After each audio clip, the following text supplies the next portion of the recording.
you can automate your business, number one. You need to find better people in your business. I think those are the two big things that I got out of that. And it just changed my mindset in a different trajectory. You fire everybody, and this time you hire a mentor. What was that new evolution or new version of your business? Like, how did you rebuild that? Well, I think it was a mindset thing. I think anything we do is a mindset, right? So the mindset was basically you can automate your business, number one, and two, you need to find better people in your business. I think those are the two big things that I got out of that, and it just changed my mindset in a different trajectory.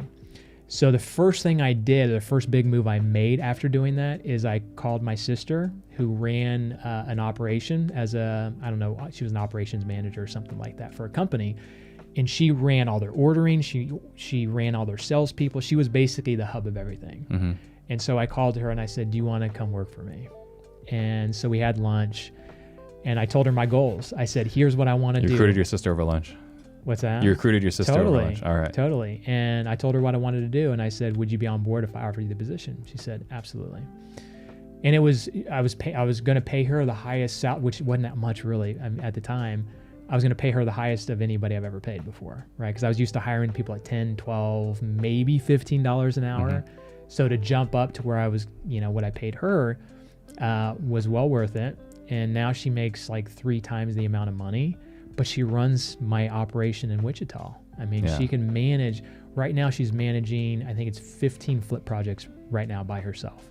As the GC too. Oh, really? Not just, hey, I'm going to find a GC. It's, I'm going to get the carpet guy in there. I'm going to get the electrician. I'm going to get the plumber. She's managing the subs.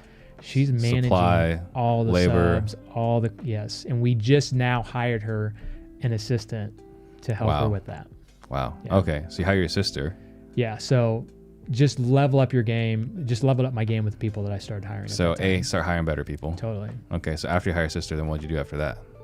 I think that freed me up a lot, right? So, when I talk to a business owner and they're struggling, one of the first things I ask them is, what are you spending most of your time on? And they'll talk to me about it. And usually they're, I'm working on project management, I'm writing checks, and I'm like, okay, stop, write everything you do in your business, write it down and score it. How much effect does that have on your business from a scale of 1 to 10? And how much do you like to do that on a scale of 1 to 10?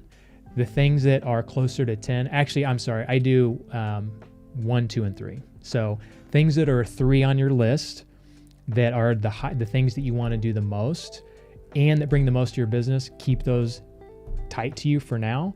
Everything that goes below that, try and figure out how to get rid of that, right? So, we manage over 100 clients' TV commercials.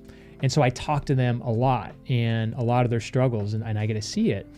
And one of the things they ask me is, what is the first step you would take to getting things off my plate? And I say, hire a virtual assistant. Hire a virtual assistant to take the mundane tasks off of you that you do every single day. Yeah. That are mindless, right?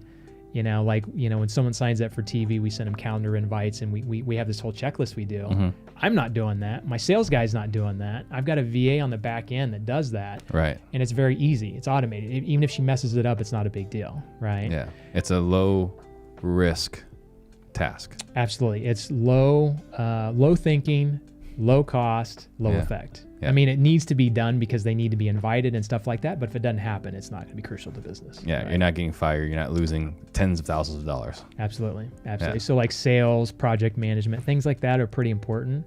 So figure out how to get transaction coordination. So if we're talking about real estate investing or even real estate sales, I know real estate investors that are still doing transaction coordination that are doing close to 100 deals a year. Oh.